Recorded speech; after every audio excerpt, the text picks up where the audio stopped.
Influence किया। Moving to the next topic, that is golden age of the Roman Empire. Pax Romana, Roman peace 27 BC to 180 AD।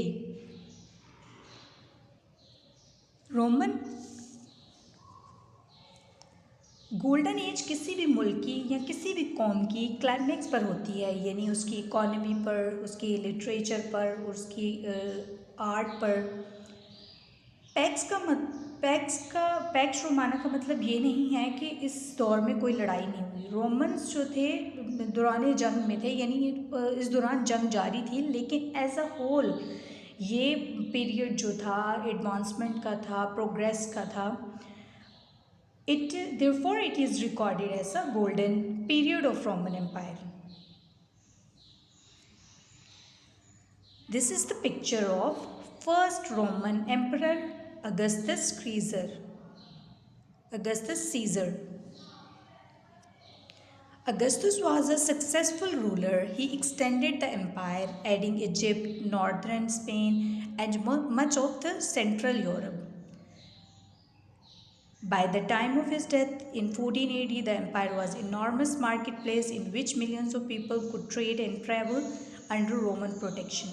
At home, he ruled over 40 years of peace and prosperity. This time is known as Pax Romana.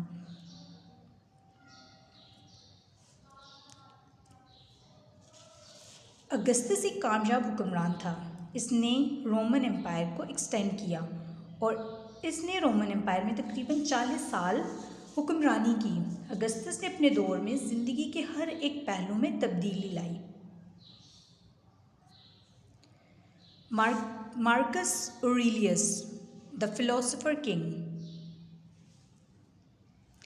Marcus Aurelius reigned from 160 AD to 180 AD and is best known as the last capable ruler of the Roman Empire. Marcus Aurelius जो था Roman empire का आखिरी हुक्मरान था। इसने 161 AD से 180 AD तक हुक्मरानी की।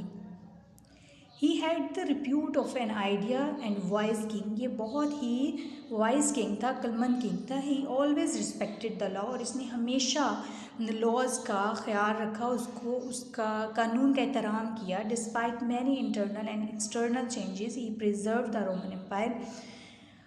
मुख्तलिफ चैलेंजेस होने के बावजूद मार्कस ऑरेलियस ने रोमन एम्पायर को महफूज रखा या उसकी हिफाजत की।